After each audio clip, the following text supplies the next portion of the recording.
Bom dia, meu nome é Adriana, sou a Adriana de Nanã, do Ileaxel Monanã, e como sempre tenho a grata satisfação de estar aqui mais uma manhã com vocês. Como eu prometi, nossa nova temporada, que a gente vai estar falando sobre saberes ancestrais para o desenvolvimento humano. É o nome dessa nova temporada. Eu vou contar para vocês sobre vários temas que eu tenho pesquisado nos últimos anos, mais especificamente sobre o Projeto Cabaça, né? E o Projeto Cabaça é onde eu tenho procurado colocar em prática muitas dessas pesquisas. E vou contar um pouquinho hoje para vocês o que é o Projeto Cabaça. O Projeto Cabaça, ele nasceu em 2020. Na verdade, pensei nele em 2019. É um projeto para pensar desenvolvimento econômico para comunidades tradicionais de terreiro. Ele acontece como um projeto de extensão na Unifesp e é para refletir sobre os diversos saberes ancestrais que não são reconhecidos pela sociedade em geral, né? Pela sociedade, pelo mundo não do terreiro, e às vezes até mesmo pelo próprio terreiro. A gente tem vários saberes e que a gente nem reflete sobre eles, a importância desses saberes, não só para o desenvolvimento econômico, mas para o desenvolvimento humano, como é a proposta de reflexão aqui nessa nova temporada. Eu já acompanhei muitos projetos, eu sou de 1971, então, acompanhei muitas mudanças políticas, econômicas, nas garantias de direitos no nosso país, mais especificamente a partir de São Paulo, que é a minha realidade. Muitos de vocês já sabem que meu ativismo, minha militância, ela começa nos anos 90 com o movimento hip hop. E por que a importância, essa contextualização para contar sobre o Projeto Cabaça? Porque eu acompanhei no pós-ditadura, todo o processo de redemocratização do país, todos os projetos, as políticas de garantia de direitos, toda essa construção das políticas de direitos no Brasil, e muitas direcionadas para as comunidades tradicionais de terreiro, mesmo antes de eu ser de terreiro, inclusive quando eu era bem novinha. E o que me levou a pensar no Projeto Cabaça é observar que todas as políticas, nós temos o Plano Nacional de Desenvolvimento para Comunidades Tradicionais e Povos tradicionais de terreiro. E só que quando a gente olha a realidade das comunidades, falando financeiramente, não muda. Não muda. Isso não é das comunidades tradicionais, comunidades lideradas principalmente por mulheres, comunidades lideradas por pessoas pretas. O desenvolvimento econômico não chega. Isso falando, e quando eu falo de desenvolvimento econômico, estou falando minimamente de ter um espaço confortável, seguro, sem goteira, que alimento nunca falta no terreiro, mas muitas vezes a gente, por falta de recurso, não consegue fazer todas as reformas, todas as obras de estrutura, de segurança e de conforto para quem mora no lugar e para todos aqueles que se cuidam, que são cuidados e acolhidos pelas comunidades de terreiro. E observando isso e refletindo sobre isso, também observo que isso tem a ver muito com a relação de prosperidade. Eu já fiz uma série sobre prosperidade aqui no Ednanã, e vocês já sabem, quem já acompanha, se não assistiu ainda, vai lá, acompanha a nossa série, assista a nossa série sobre prosperidade, orixá e prosperidade. Que a nossa relação com prosperidade para as comunidades tradicionais e me atrevo a dizer, não apenas de matriz africana, mas as comunidades indígenas, né, os povos originários, não é a mesma relação de prosperidade que é pensado pelo capitalismo, porque não necessariamente está vinculado ao dinheiro. E mais, tem um comportamento muito ligado da ancestralidade da mulher preta, que é do cuidado, do acolhimento e cuidado. Toda comunidade que é liderada por uma mulher preta, não há dinheiro que chegue. E por que isso? Não há dinheiro que chegue porque é um espaço onde se acolhe, onde ninguém passa fome, ninguém vai parar embaixo da ponte, as pessoas são acolhidas, todos os problemas de todos da comunidade acabam passando por essa mulher e dela abraçar isso e resolver, buscar, né, soluções. O dinheiro que chega, uma mulher, ela quando tem um dinheiro, seja só ali na família, né, direta, ou seja, numa família estendida, antes dela comprar qualquer coisa para ela vai ter certeza que não está faltando nada para ninguém, de remédio, alimento, sapato, né, calçado, roupa e por aí vai. Bom, e por conta de todas essas reflexões que eu propus o projeto Cabaça para a Unifesp, e ele tem sido desenvolvido desde 2020 como projeto de pesquisa no campus da Zona Leste da Unifesp, que fica ali na Jacupêssego. A proposta era, vamos pensar tecnologias de desenvolvimento econômico que seja específico para essa comunidade.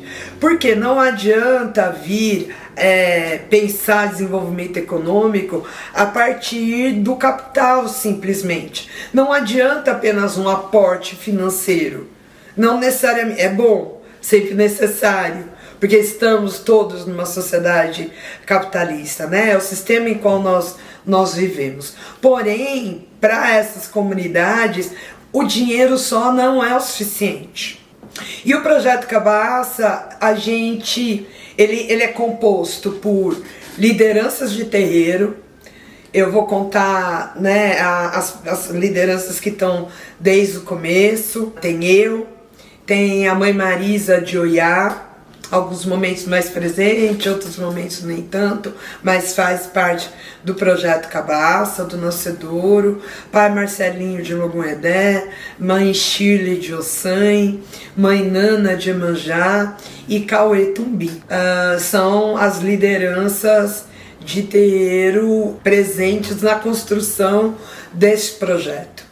E o que é muito interessante? A gente conseguiu construir dentro da universidade um projeto de pesquisa onde, de uma forma linear porque nós temos desde bolsistas de alunos da universidade como bolsistas. Nós já tivemos, no momento estamos sem bolsa, mas nos primeiros 4 anos foram sempre com bolsa, alunos da universidade, lideranças de terreiro, professores da universidade, e que a gente consegue produzir e construir de uma forma linear.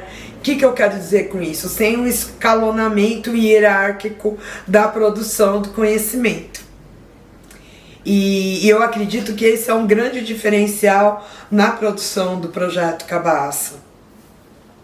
A gente passa a refletir sobre o consumo dentro do terreiro, o quanto que a mudança da estrutura urbanística da cidade impactou e tem impactado nos custos, nas finanças do terreiro. Antes, né, há 30, 40 anos atrás, a gente poderia ter as galinhas sendo criadas no quintal, as ervas, as plantas todas, né, todas as folhas sagradas, a gente teria acesso, os quintais eram maiores, os rios eram mais limpos, tínhamos acesso à mata, onde a gente conseguia buscar ir lá no determinado horário, colher as folhas necessárias para a medicina tradicional. E hoje nós não temos mais isso. quando vai chegando prédio atrás de prédio, vários condomínios, desde os condomínios populares aos mais requintados, vem derrubando tudo, contaminando o rio, derrubando as matas, a gente começa a perder o acesso desde a água limpa a diversas folhas.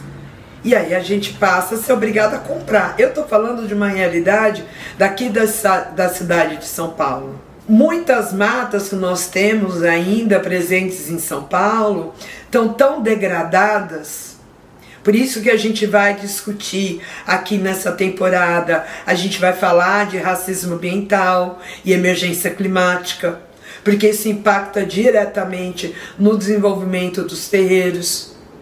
E impacta no custo também, porque orixá não fica em casa suja.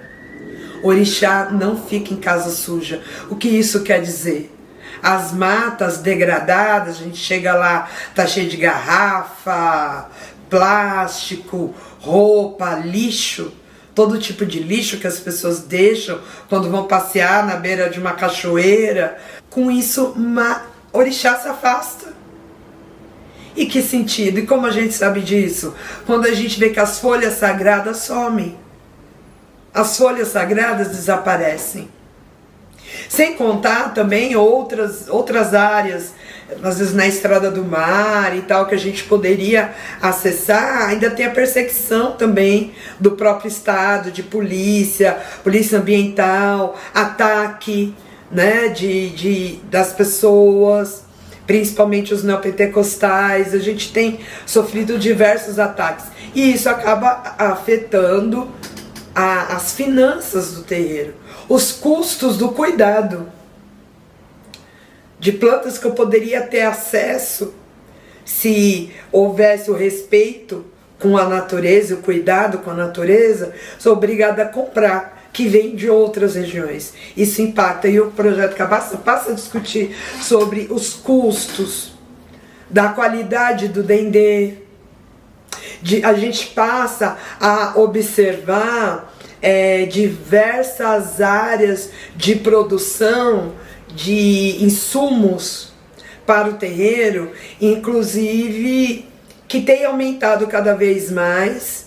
Tem períodos que às vezes a gente nem sabe, aqui em São Paulo, o dendê, que dendê é esse que chega pra gente e que faz parte do coração da cozinha, do terreiro, sem contar o custo elevado dos grãos, que utilizamos muito grãos. Tudo isso tem impactado. E a gente vem discutindo sobre isso e pensando alternativas.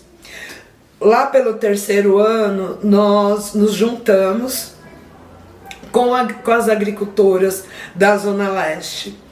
Passaram a fazer parte do projeto as lideranças de terreiro, alunos da universidade, da Unifesp, e algumas agricultoras urbanas da região da Zona Leste, na maioria mulheres pretas. E aí a gente passa a ter um salto de reflexões e de questionamentos. Porque a gente entende que aí a gente aproxima o saber ancestral da sacralidade das folhas com o saber ancestral do manejo da terra. Que nós de terreiro acabamos perdendo isso devido a essa estrutura, né? Estamos totalmente urbanizados na nossa maioria. E enquanto as agricultoras, independente do seu vínculo religioso, a maioria delas não são de terreiro, mas o comportamento delas, a cultura delas não é diferente de nenhuma mais velha de terreiro, que é uma questão cultural, além da relação com a terra, respeitando a sacralidade da terra. Essas mulheres, as pessoas que estão na agricultura urbana, elas vão para a agricultura urbana por conta, alguns dizem, alguns pesquisadores divulgam que vão por causa da fome, mas na verdade elas vão por resgate de modo de vida. E isso para nós de terreiro é muito importante. Porque ser de terreiro impacta no nosso modo de vida. Impacta de como a gente se relaciona com o mundo. A partir de uma cultura ancestral. E é uma cultura ancestral que movimenta também essas agriculturas.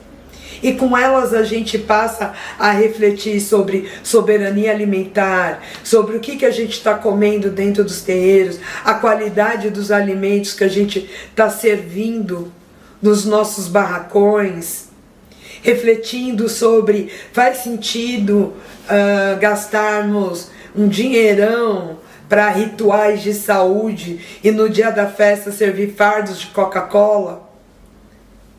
E a gente passa a refletir sobre isso, sobre a qualidade do alimento, a origem dos bichos que nós recebemos, que ofertamos para orixá, que ofertamos para a ancestralidade.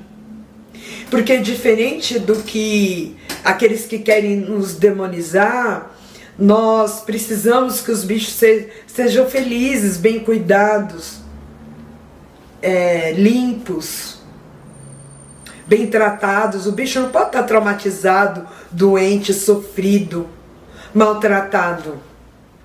Não é do nosso interesse. Até porque, primeiro que não é essa energia que a gente quer ofertar para a espiritualidade, e também não é a carne que a gente quer comer de um bicho sofrido, de um bicho que foi maltratado. Porque todos os rituais, muitos deles, na verdade, é para curar as nossas feridas por todos os maus tratos que sofremos na sociedade. Então não faz sentido.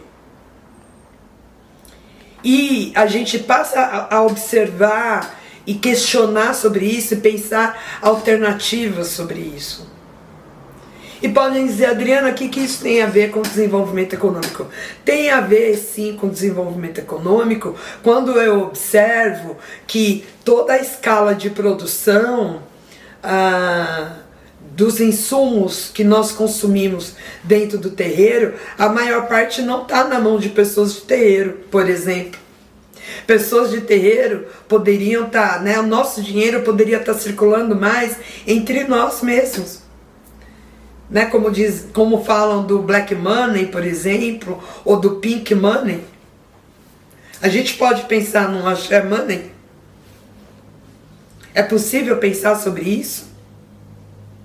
Não é mais interessante eu comprar os bichos, por exemplo, de uma pessoa que é de axé, que é de terreiro, que sabe a importância daquele bicho e sabe do respeito necessário, cuidado com os animais? Não é importante a gente pensar, e aí quando a gente se aproxima da agricultura urbana, pensar da possibilidade tanto de ocupar espaços na cidade, que às vezes está ali como terreno baldio, produzindo lixo e doença na comunidade, poder se tornar uma horta de um terreiro, como pensarmos também na produção de quintais produtivos, inclusive de pensar formas de estimular mais os terreiros a se envolver e se apropriar de políticas como as políticas do Ministério do Desenvolvimento Agrário relacionadas à agricultura urbana e a quintais produtivos, que sequer, na nossa maioria, participamos das discussões ou sabemos que existe. E o projeto Cabaça, ele passa a questionar e discutir sobre tudo isso. Chegando a 2024, quando a gente chega na horta. O campus da Zona Leste da Unifesp tem um pedaço da Mata Atlântica ali. Então a gente passa a trabalhar ali, a produzir uma horta culturalmente pensada,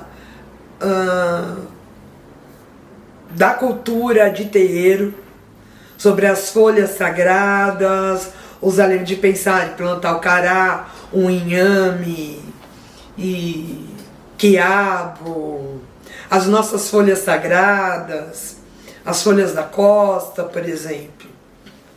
E futuramente a gente pensa, futuramente não, né? A partir desse ano a gente começa a discutir sobre beneficiamentos a partir da horta.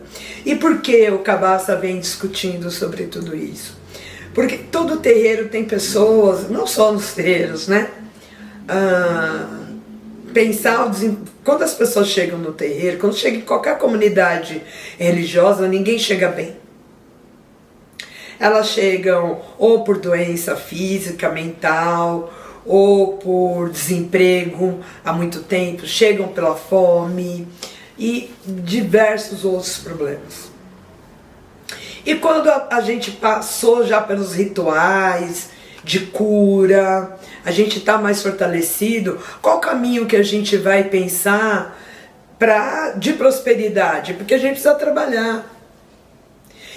E normalmente quando se pensa, é uma das críticas que eu tenho, eu particularmente, que quando se pensa desenvolvimento econômico, mesmo que para as comunidades tradicionais de terreiro, por estarmos em espaço urbanizado, muitas vezes se pensa a partir de aspectos telemáticos, ou vamos montar uma cozinha ali para aquele pessoal, para eles venderem acarajé, como se a gente só fizesse acarajé para sobreviver. Ou vamos comprar umas máquinas de costura, como se a gente só costurasse para o barracão.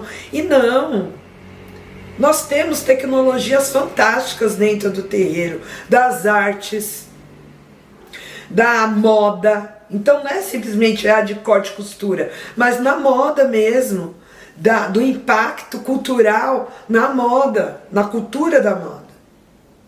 Nós produzimos alimentos também, mas muitos outros saberes dentro do terreiro e que muitas vezes não é visto como uma possibilidade de desenvolvimento econômico, isso pensando no cuidado não apenas com o terreiro, desenvolvimento econômico para o terreiro como um todo, de renda, de dinheiro, geração de renda, mas pensar também às vezes para os filhos do terreiro que estão desempregados. Só que nem todo mundo tem condição de ser um teleescravo dentro de um call center, gente.